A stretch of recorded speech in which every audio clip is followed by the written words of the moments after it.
Bismillahirrahmanirrahim. Bismillahirrahmanirrahim. Assalamualaikum warahmatullahi wabarakatuh.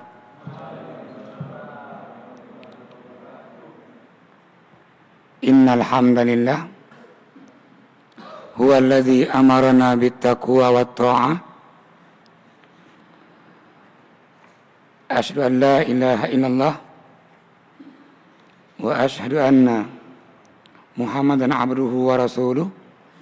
Allahumma salli ala Muhammad wa ala alihi wa sahbihi wa man tabi'ahum bi ihsanin ila yaumiddin. Amma ba'd. Kaum muslimin sidang halaqah yang Allah muliakan, alhamdulillah di malam hari ini kita diberikan kesempatan untuk kembali mengulang dan belajar agama ini. Baginda Rasulullah pernah menyampaikan, qala Nabi, wallahu idza arada bi 'abdin khairan.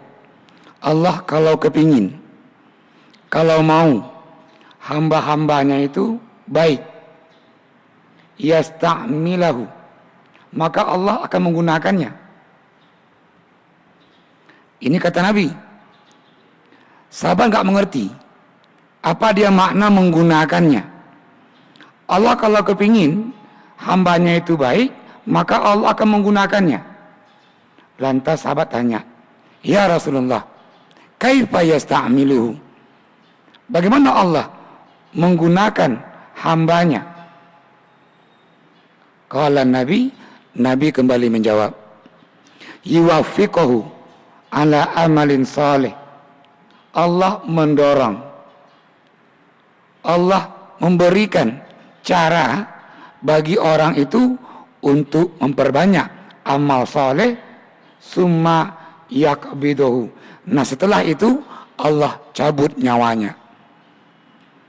Artinya bahwa bagi orang-orang yang nanti dia husnul khatimah, meninggalnya dalam kondisi dia baik, dan Allah kepingin orang itu baik, maka sebelum datang ajalnya Allah tunjukkanlah jalan bagi orang itu untuk berbuat amal soleh. Maka di malam hari ini kita nggak tahu kapan ajal kita ini akan menjemput kita. Namun jelas bahwa kegiatan halaqah kita malam hari ini merupakan kegiatan yang baik dan juga Allah catat sebagai amal soleh.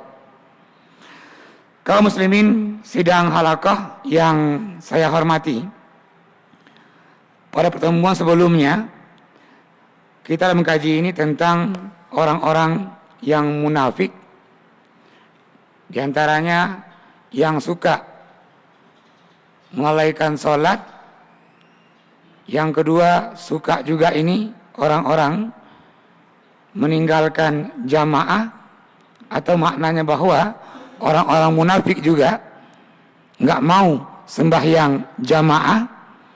Yang ketiga ini memilih pemimpinnya orang-orang yang non-Islam, sementara ada orang-orang yang Islam yang punya kompeten. Nah ketika pilihannya ada orang Islam, dia pilih orang-orang yang non-Islam jadi pemimpin, maka yang memilih pun juga munafik. Yang keempat, yang munafik juga adalah segan dan takut kepada manusia, namun enggak segan, enggak takut kepada Allah. Yang kelima, orang munafik juga adalah itu baziul kalam, yang suka berbicara kotor. Karena hadis menjelaskan ucapan yang baik, sifat yang baik merupakan sifatnya orang-orang muttaqin yang bertakwa, sementara sifat yang negatif Bicara yang kotor tadi itu bagian dari munafik.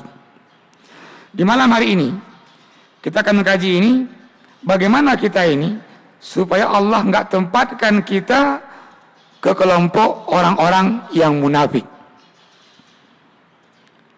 Kalau kemarin kita kaji ini penyakitnya, siapa itu munafik.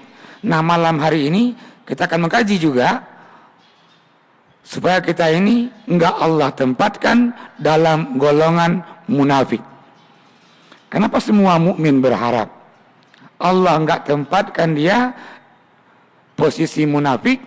Karena bagi orang-orang munafik Allah sediakan ad-darkul asfal minan nar, lembah jahanam atau keraknya neraka. Maka orang-orang munafik tempatnya nanti di akhirat itu adalah kerak neraka. Maka malam hari ini yang pertama, cara kita ini supaya enggak Allah tempatkan dalam kelompok orang-orang yang munafik, at-tabkir ila salatil jamaah, bersegeralah datang menunaikan sembahyang jamaah. Dalam sebuah hadis dari Anas bin Malik diriwayatkan oleh Tirmizi dan juga Nasai, qala Nabi, man shalla arba'ina yauman fil jamaati, barang siapa yang sembahyang berjamaah 40 hari, 40 hari, yudriku takbiratul ula, namun orang itu mendapatkan takbir pertama dengan imam. Makna bahwa orang ini enggak masbuk. Nah, bagi orang-orang yang mendapatkan 40 hari sembahyang berjamaah dan dia takbir awalnya ikut bersama imam, kutiba lahu bara'atani, Allah tulis, Allah lepaskan orang ini dari 2 belenggu. Yang pertama, bari'un min azabin nar, orang itu akan Allah lepaskan dari azab neraka. Kalau begitu yang berjamaah 200 kali atau 40 hari dan takbir ulanya bersama imam, maka Allah akan menjaga orang ini dari api neraka. Yang kedua, wabari'un minan nifak, maka orang itu akan Allah lepaskan dari sifat orang-orang yang munafik. Kalau begitu, solusi pertama supaya kita ini enggak Allah tempatkan dalam kelompok orang-orang yang munafik, kita hadir berjamaah itu 40 kali sembahyang atau 40 hari sembahyang. Dalam jamaah tabligh itu ada program orang itu, programnya khurut selama 40 hari. Apa tujuannya? Mendapatkan jamaah tadi dan dia takbirnya bersama imam selama 40 hari. Yang kedua, supaya juga kita ini enggak Allah tempatkan dalam kelompok orang-orang yang munafik, husnul khuluq, maka berakhlaklah yang baik. Hadis itu menjelaskan khaslatani la tama'ani fihil munafik, ada 2 sifat, 2 karakter yang tidak dimiliki oleh orang-orang munafik. Mana yang 2? Yang pertama, husnu samtin, akhlak yang baik. Yang kedua, fikhun fiddin, pemahaman dalam agama. Maka 2 karakter ini, orang-orang munafik enggak memahami agama secara mendalam. Orang-orang munafik enggak berakhlak yang baik. Kalau begitu, di poin ini 2 pentingnya. Untuk lepas dari kemunafikan, kita menambah pemahaman agama. Dengan terus belajar agama ini, kita akan terhindar dari sifat munafik.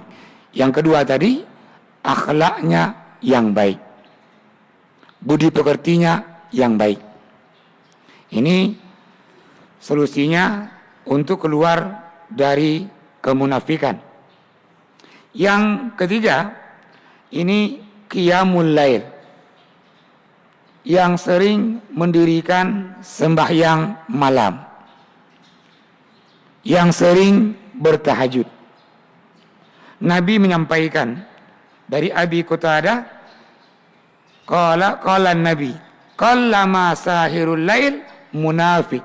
Orang-orang yang sedikit mendirikan sembahyang malam, yang sedikit mendirikan sembahyang tahajud, itulah orang munafik. Dia sembahyang malam, dia sembahyang tahajud, namun nggak banyak, sedikit. Itu dimasuk kelompok munafik. Lantas kalau orang nggak pernah sembahyang tahajud, nggak pernah sembahyang malam, apa kita bilang? Bunyi hadis ini, qallama kana sahirul lail munafikun. Yang sedikit sembahyang malamnya, yang sedikit sembahyang tahajudnya, dia munafik. Kalau kita lihat imam mazhab yang pertama Abu Hanifah, itu Abu Hanifah nggak pernah tinggal tahajudnya, dan bahkan khatam Qur'annya dalam tahajud. Imam Hambali, kata anaknya Abdullah bin Ahmad bin Hambal, ayah saya, kata anak Ahmad bin Hambal, sembahyang tahajud nggak kurang 300 rakaat dan khatam Quran dalam tahajudnya. Seorang sahabat Abu Darda, ini Abu Darda, sampai akhirnya Salman Al-Farisi menegurnya karena Abu Darda nggak pernah meninggalkan sembahyang tahajud.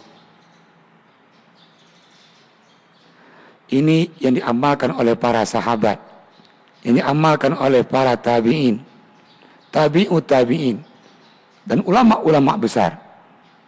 Kenapa Rasul menyampaikan qallama kana sahirul lail, yang sedikit bangun malamnya, yang sedikit tahajudnya, itulah orang-orang munafik.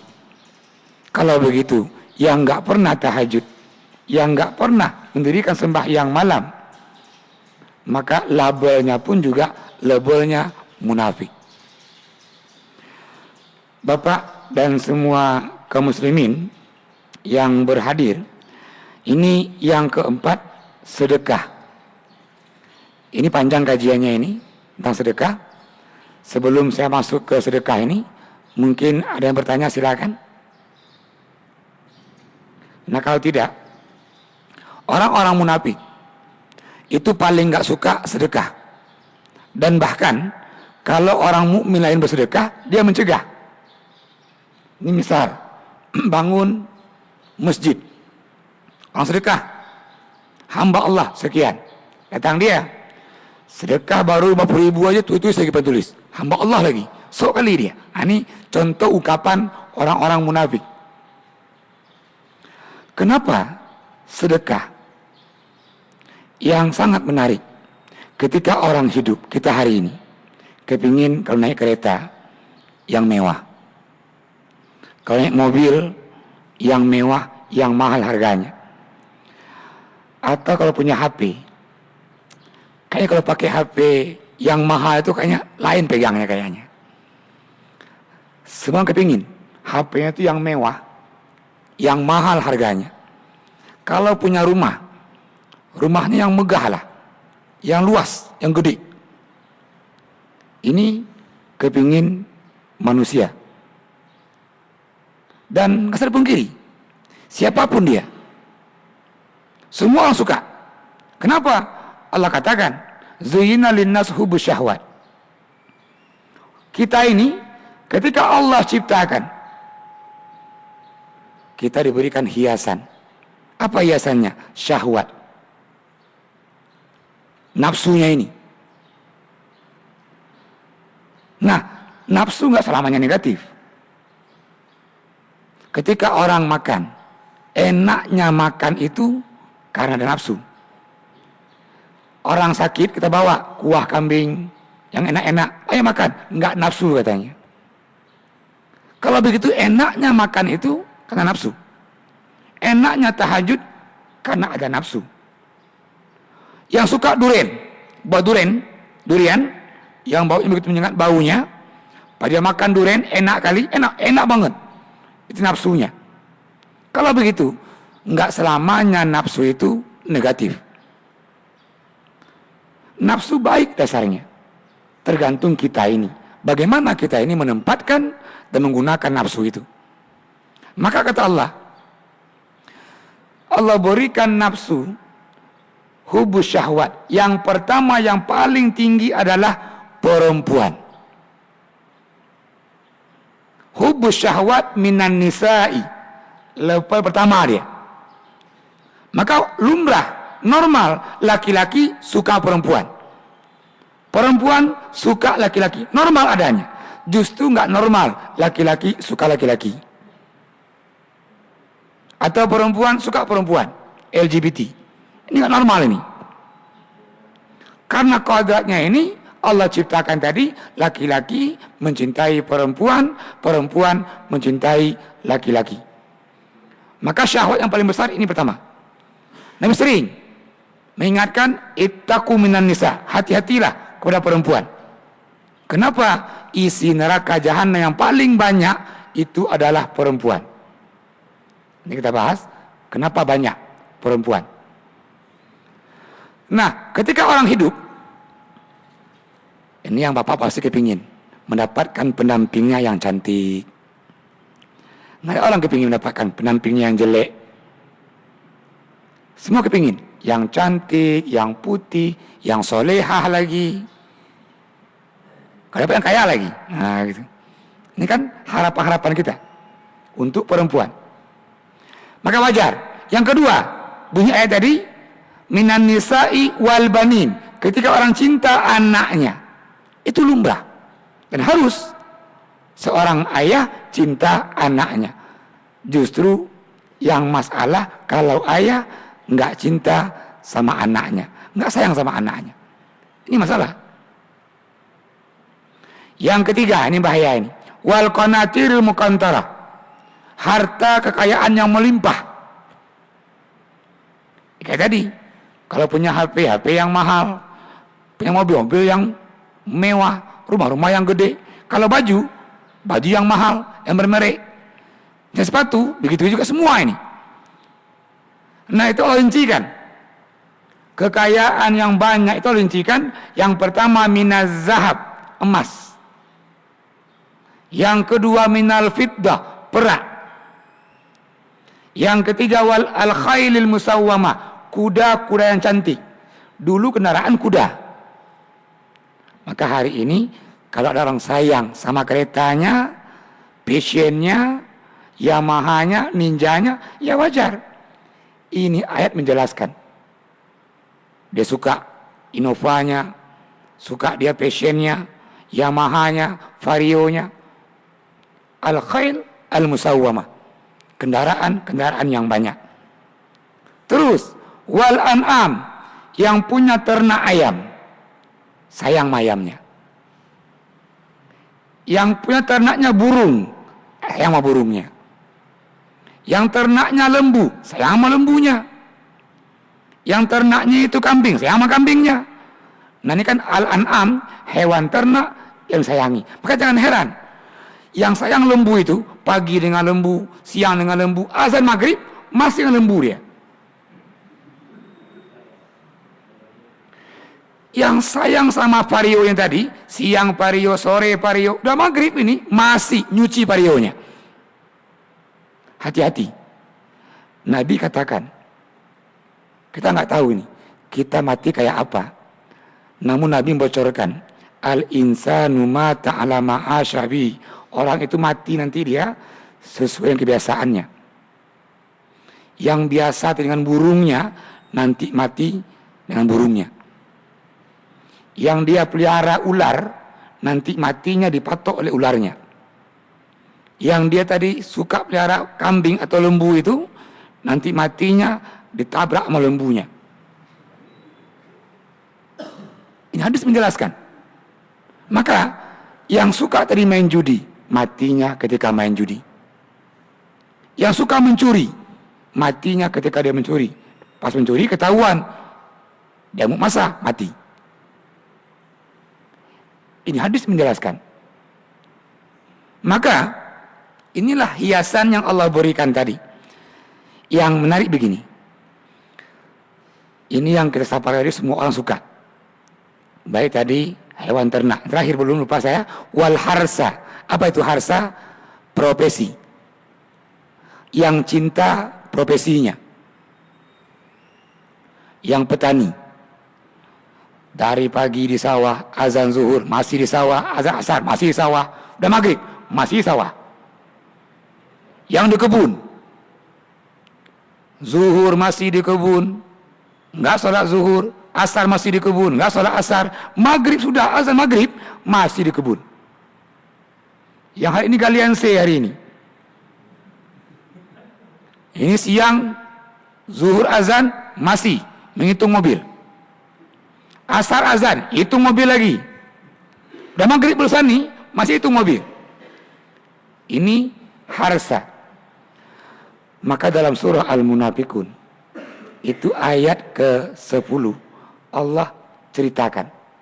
Ketika orang mau diambil ajalnya, dicabut nyawanya, Allah sampaikan apa permintaannya.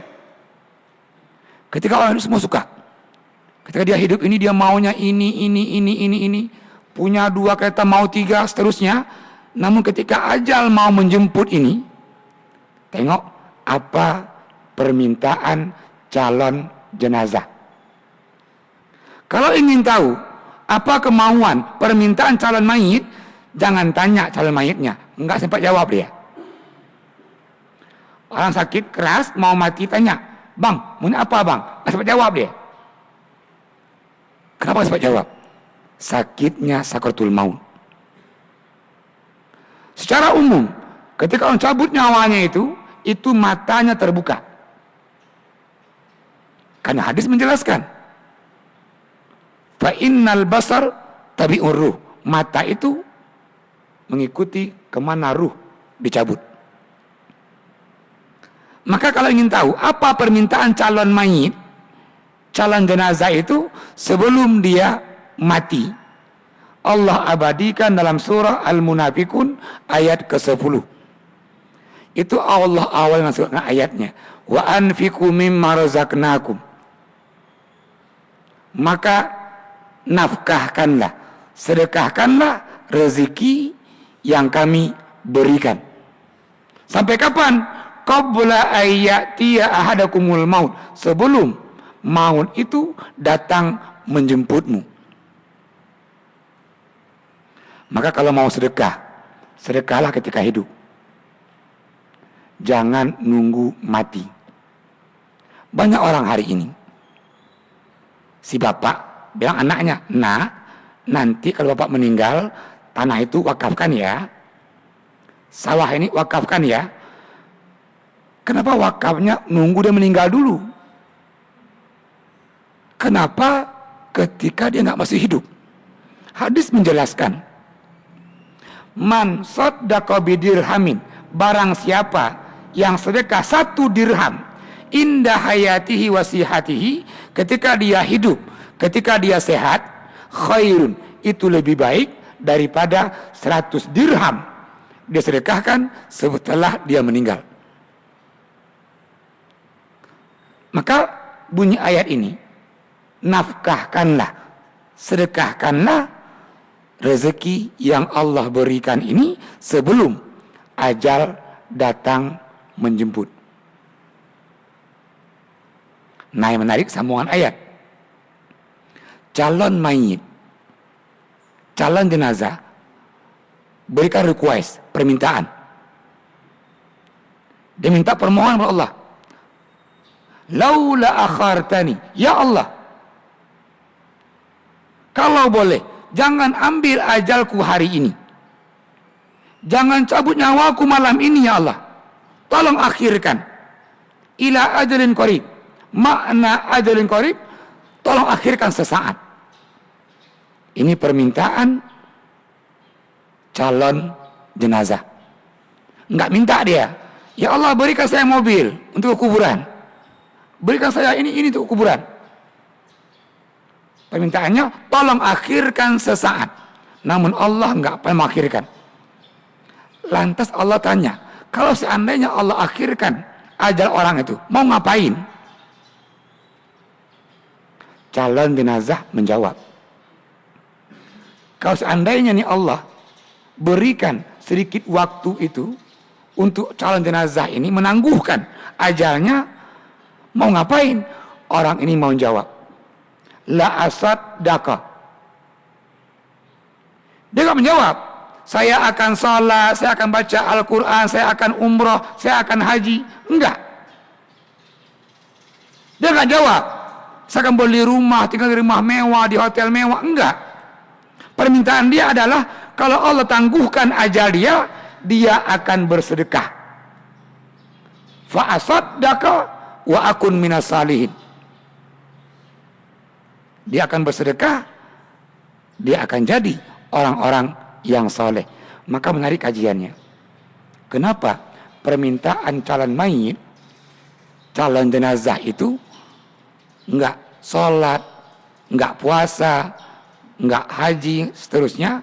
Namun kalau Allah berikan dia waktu sedikit saja, orang ini akan bersedekah.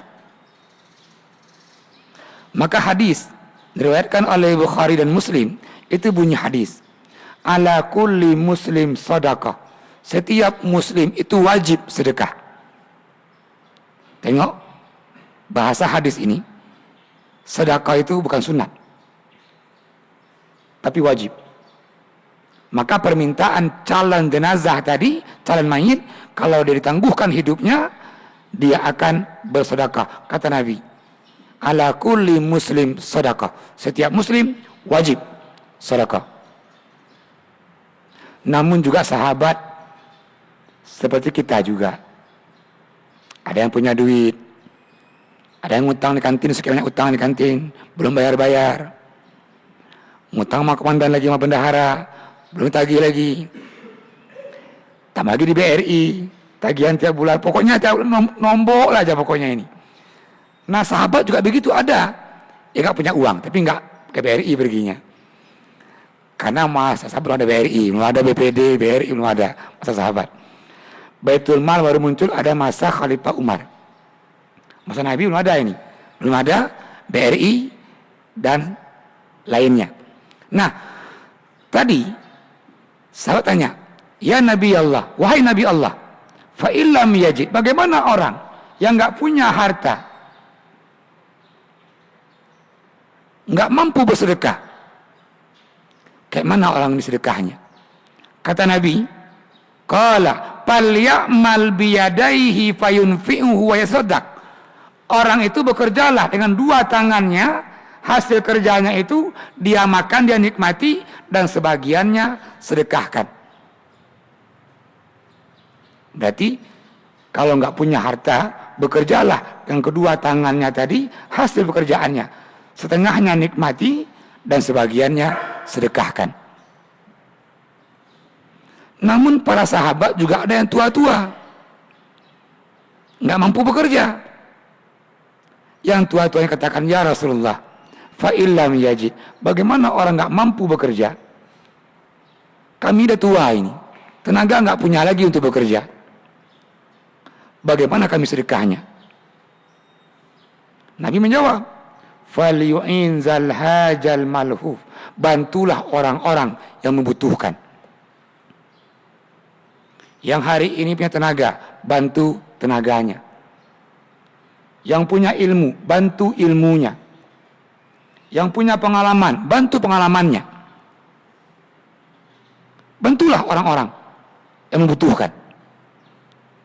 Namun juga ada sahabat, ilmu nggak punya, pengalaman nggak punya, kayak mana bantu orang?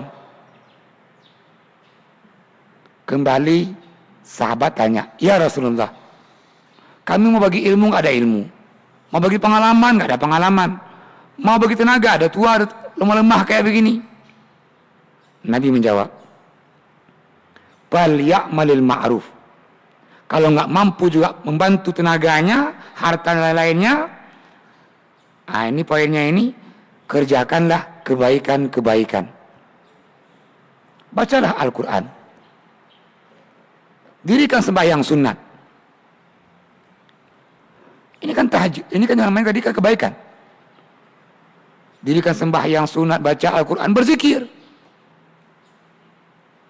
Nah, semua perintah Allah Rasulnya ini kan kebaikan-kebaikan. Nggak mampu sedekah harta tadi, sedekahkanlah ini. Buatlah kebaikan-kebaikan.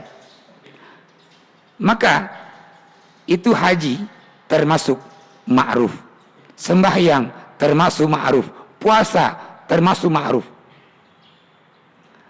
Namun lagi-lagi sahabat tanya, kami Nabi kan mau sholat, malas sekali kayaknya. Mau tahajud, malas sekali. Mau sembahyang malam sakit pinggang. Mau sembahyang malam matanya ngantuk. Yang terakhir Nabi menjawab, ayyakuffa anisyar.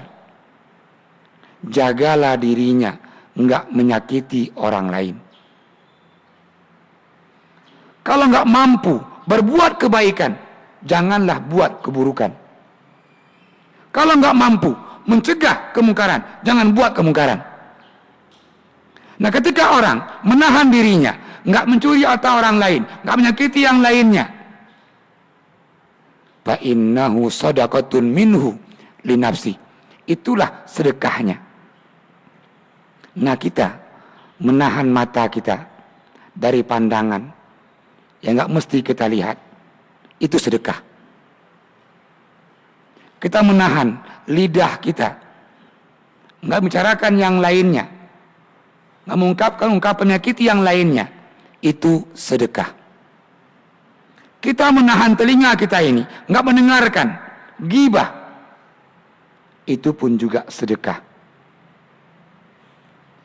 Maka minimalnya, kalau enggak mampu kita berbuat kebaikan dalam hidup ini, janganlah buat keburukan. Maka di penghujung ayat, wa akun minas salihin, calon jenazah katakan, kalau engkau ya Allah berikan sedikit umur, saya akan bersedekah dan saya akan jadi orang-orang yang soleh. Siapakah orang-orang yang soleh? Yang pertama tadi, yang berbuat kebaikan dan menahan dirinya, enggak menyakiti yang lainnya. Itulah yang soleh. Belum soleh hari ini. Kalau hanya sembahyang saja sementara masih menyakiti yang lain, mengunjungi yang lain, belum soleh. Karena makna soleh itu seiring dia berbuat kebaikan sekaligus dia menahan dirinya, enggak berbuat kejahatan, enggak berbuat kemungkaran. Maka kita masih Allah berikan sedikit umur yang sedikit ini, permintaan calon mayit, kalau diberikan dia umur, maka dia akan amalkan ini. Dia akan bersedekah dan dia akan jadi orang-orang yang soleh. Mari kita isi umur yang singkat ini dengan amal soleh. Seorang sahabat namanya Abu Jarij mengatakan begini, wahai para sahabat yang umurnya sudah 30, ketahuilah kalian meninggalkan masa kanak-kanak. Kalau begitu jangan main-main lagi. Yang masuk umurnya 40, ketahuilah ini 40 umur orang dewasa dan dekat dengan kematian. Kalau begitu yang berumur 40 hari ini, mari isi umurnya. Yang berumur 50 tahun ke atas, ini menunggu waktu, nggak lama lagi. Yang berumur 60 hari ini menghitung hari, tinggal hari-hari ke depan. Maka ini nasihat sahabat Abu Jarid, jangan pernah menyanyiakan umur yang masih Allah berikan ini.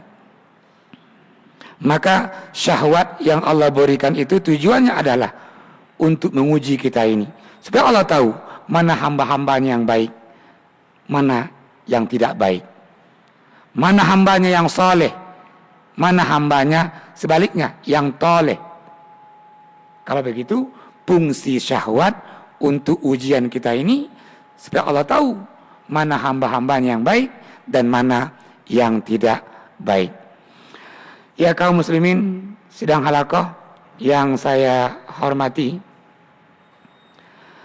Pak Ustadz, bagaimana hukumnya? Punya sifat enggak enakan dalam hal agama. Contoh, diundang dalam acara kebid'ahan, kesyirikan. Mungkin pertanyaannya ini, silakan lagi. Bagaimana hukumnya punya sifat enggak enakan? Oh, enggak enakan ini. Artinya mungkin memahami bahwa undangan ini enggak bagus, tapi enggak enak, pergi juga. Karena enggak enak gitu kali ya. Karena enggak enak, pergi juga. Iya. Baik dalam kesyirikan maupun dalam kebid'ahan. Kaum muslimin yang saya hormati, memang hidup itu pilihan. Kalau kita tengok dulu, pas kita mau masuk sekolah, ini tamat SD pilihan, mau SMP atau mau MSen atau mau apa. Tamat SMP pilihan lagi, mau masuk SMA atau masuk MAN atau masuk Tantama. Tamat yang ini pilihan lagi ini, mau kuliah di mana. Habis kuliah pilihan lagi, mau pilih Sitini, apa Sirina, apa siapa. Pilihan lagi ini. Nanti dah pilih lagi Sirina misalnya. Ini tinggalnya di kampung atau di kota atau di mana, pilihan lagi ini. Maka ini memang hidup pilihan. Dan bahkan kami pun juga pendai ini, Ustaz ini pilihan juga. Mau pakai manhaj yang mana ini? Mau manhaj yang sunnah atau mau manhaj yang salafi itu yang bagaimana? Itu pilihan juga. Namun yang pertama, Nabi menjelaskan kalau ada undangan, dakwah undangan ini yang diundang wajib hadir. Yang masalah adalah undangan yang bagaimana. Kalau undangannya untuk karaoke, enggak wajib hukumnya hadir. Undangan karaoke. Ini malam Pak ya, karaoke di mana? Yonzipur Pak. Malam minggu Pak. Undangannya enggak wajib. Tapi ada orang pesta. Nah, menikahkan anaknya itu wajib. Dan mengulurkan acara pestanya itu sunnah. Apa sunnahnya ini? Menghilangkan fitnah. Dibuatlah kenduri. Atau pesta perkawinan. Kita diundang menghadiri pesta. Itu wajib. Terus. Undangan lagi. Pak. Saya beli Honda baru Pak. Rencana minggu ini mau pesiju. Mau pesiju nih. Apa itu pesiju? Ya supaya keretanya nggak nabrak orang. Supaya aman. Maka di pesiju. Tolong hadir Pak ya. Nah. Apakah hukumnya kita wajib hadir? Tempat pesiju. Semoga yang mengamalkan pesiju ini itu hanya kearifan lokal atau budaya.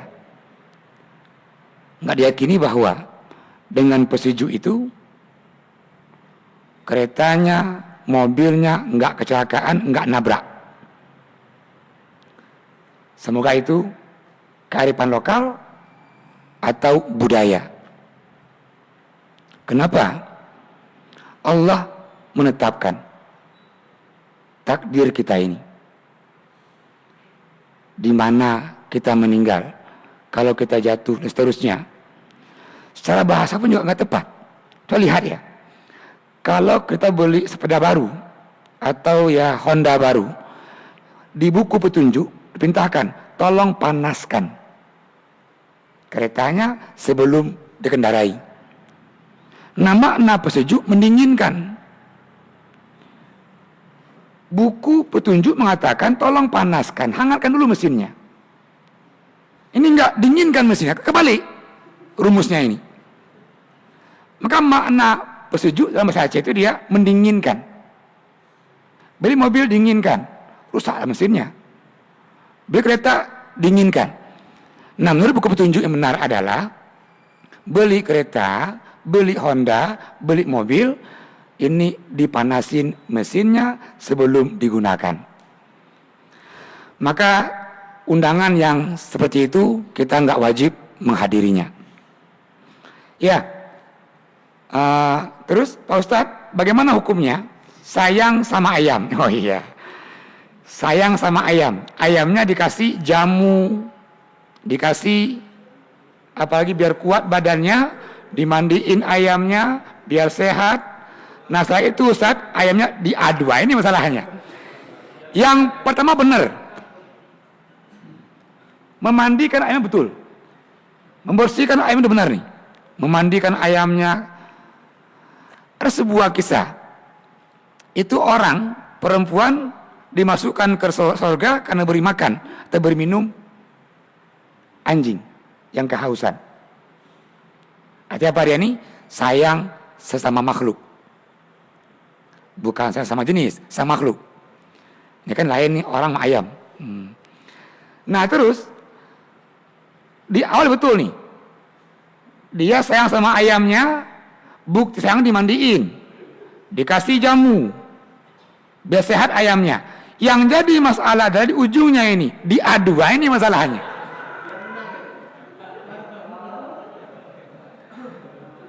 Ketika diadu ayamnya itu tanda bahwa dia nggak sayang sama ayamnya. Kalau begitu ini sayang tapi benci, munafik ini.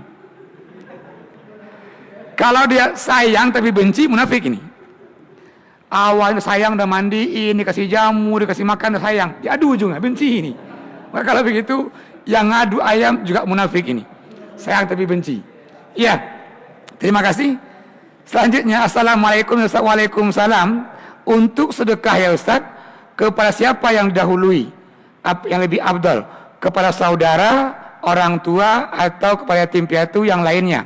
Iya, ini beda antara zakat dengan sedekah, antara sedekah dengan infak.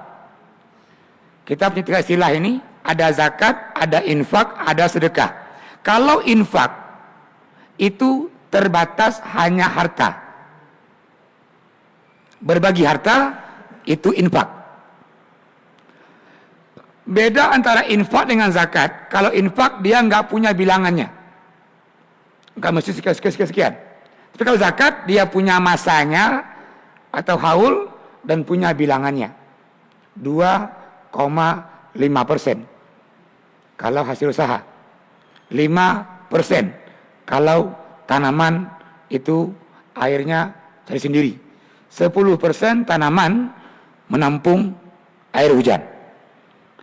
Nah beda zakat dengan infak. Kalau zakat dia punya bilangan, punya masa.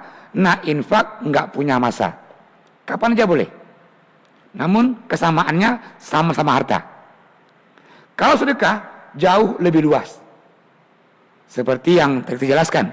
Sedekah meliputi tenaga, bantuan pendapat dan semuanya. Ya, ini pertanyaannya, Ustaz, sedekah mana yang lebih afdal?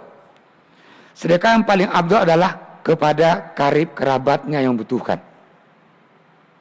Seorang sahabiyah Zainab tanya ke Rasulullah, "Ya Rasul, suami saya ini miskin.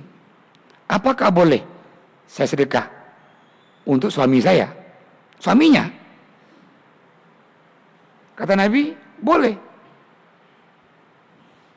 Dalam sedekah bagi karib kerabat itu dapat dua dia. Kata Nabi, silah wa sadaqah.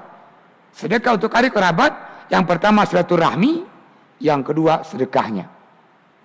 Kalau begitu, yang hari ini punya abang, abangnya susah, bantu abangnya, itu sedekah. Yang hari ini punya adik, adiknya susah, miskin, bantu adiknya. Kalau bukan kita bantu abang kita, bantu adik kita, siapa lagi bantu? Yang hari ini orang tuanya butuh dana, butuh bantuan. Ketika seorang anak bantu orang tuanya, itu sedekah. Maka kalau begitu, ayat menjelaskan, wa atal mala ala hubbihi zawil kurba. Orang-orang mukmin yang baik itu adalah mensedekahkan hartanya ke siapa? Zawil kurba, ke karib kerabatnya. Orang yang dekat dengan kita dan dia membutuhkan. Kalau begitu boleh dan sangat diharapkan. Lebih afdal ini sedekahnya ke orang-orang yang lebih dekat dengan kita. Sah. Ini sedekah. Namun kalau zakat beda. Kalau zakat yang nggak boleh yang pertama adalah wujubun nafkah. Yang wajib dia nafkahi nggak boleh diserahkan zakatnya ke orang yang wajib dia nafkahi. Ada Mas Jono punya istri, nah zakat dia ke istrinya nggak boleh. Kenapa? Istrinya tanggung jawab dia. Zakatnya untuk orang tuanya nggak boleh. Orang tuanya tanggung jawabnya. Zakatnya untuk mertuanya nggak boleh. Karena tanggung jawabnya. Namun di samping tadi hukum ini mengatakan demikian, yang kedua sisi positifnya. Kata Nabi, zakat itu adalah ausahun nas, kotoran manusia. Tega banget kasih kotoran ke istrinya, ke mamanya, ke ayahnya. Maka Rasulullah mengharamkan semua keturunan Nabi, anak Nabi, cucu Nabi dari makan zakat.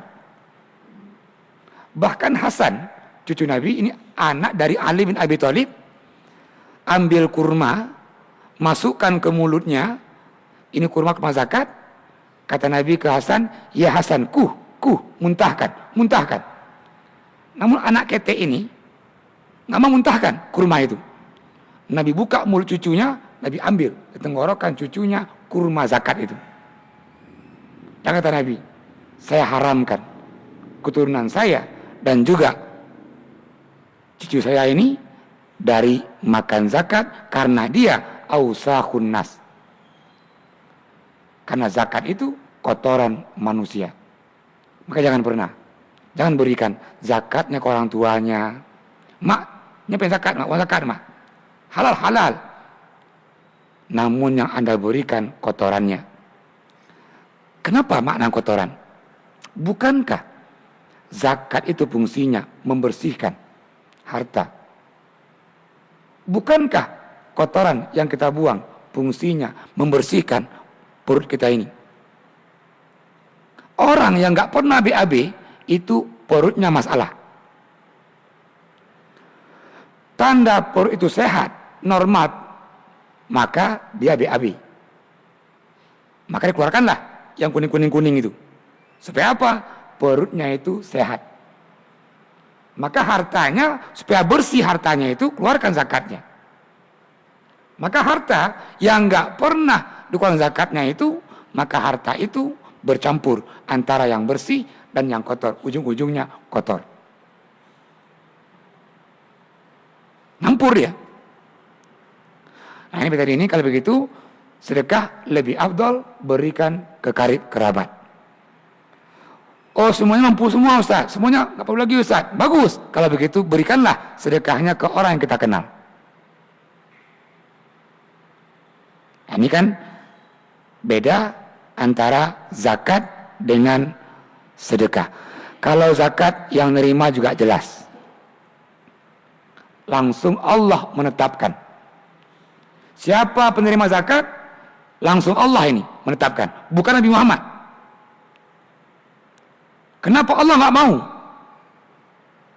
Harta zakat itu jatuh kepada orang-orang yang tidak berhak menerimanya. Maka ranking teratas yang berhak menerima zakat, kata Allah, al-fuqara, orang fakir. Siapa fakir ini? Yang dia nggak punya pekerjaan, nggak punya penghasilan, dia punya kebutuhan, nggak mampu dia memenuhi kebutuhannya.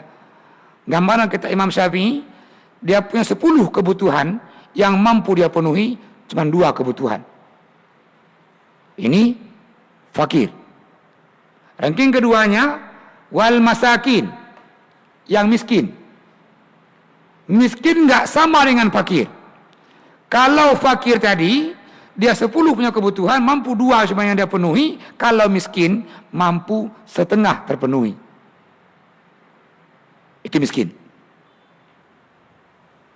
Nabi terus berdoa. Doa Nabi, Allahumma ahyini miskinan. Ya Allah, hidupkan saya ini dalam keadaan miskin. Kita berdoa, ya Allah, beri saya harta yang banyak ya Allah, rumah yang banyak ya Allah, uang yang banyak. Namun Nabi, doa Nabi, Allahumma ahyini miskinan. Ya Allah, jadikan saya ini hidupnya miskin, wa amitni miskinan, dan matikan saya dalam keadaan miskin. Wahyini fi zamatil masakin, silakan saya hidup di tengah-tengah orang-orang miskin. Kenapa? Ternyata jawabannya, atla'tu alal jannah. Nabi, Allah perlihatkan surga.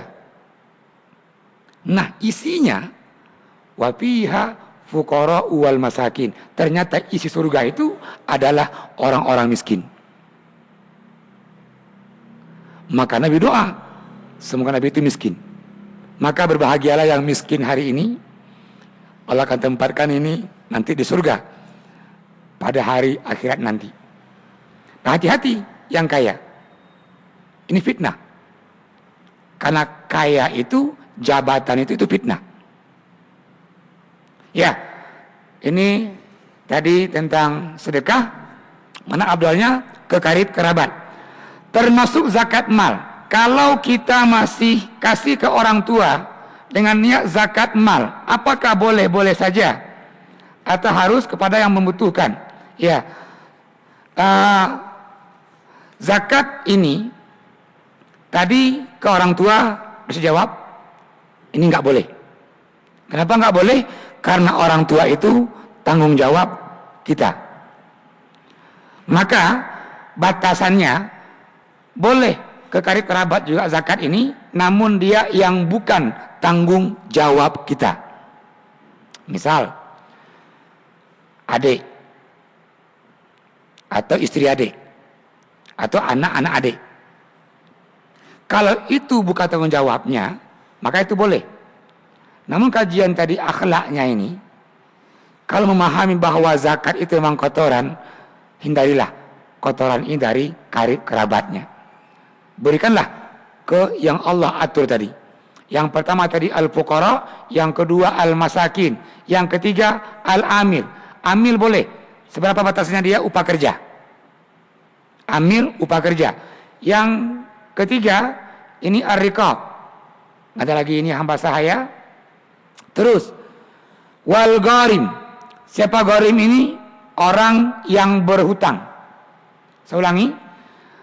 Al-Quran menyampaikan yang berhak zakat adalah gharim. Itu gharim orangnya.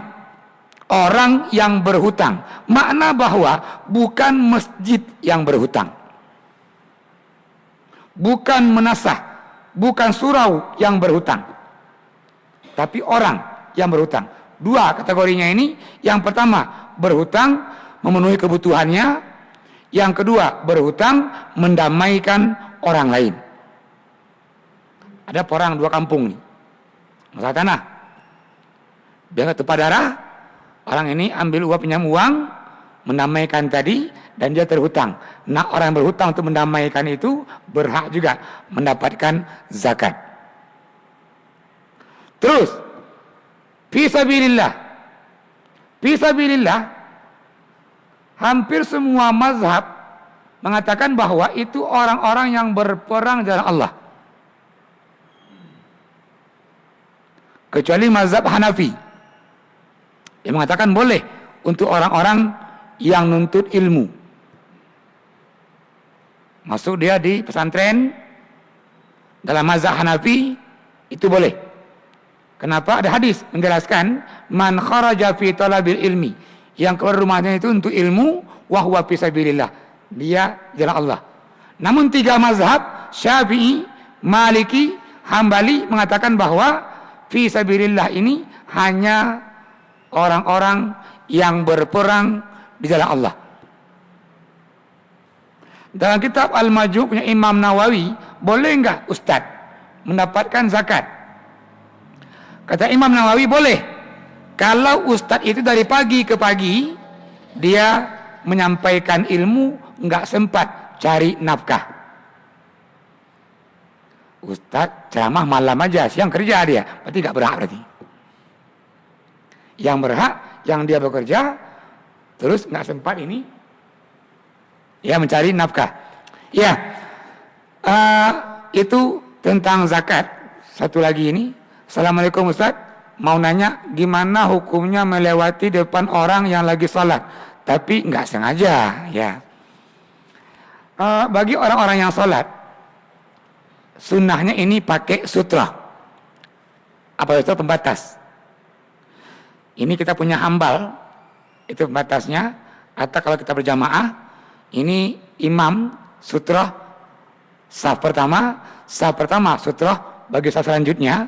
Kalau begitu ini nggak boleh lewat depan orang yang sholat. Apa hukumannya?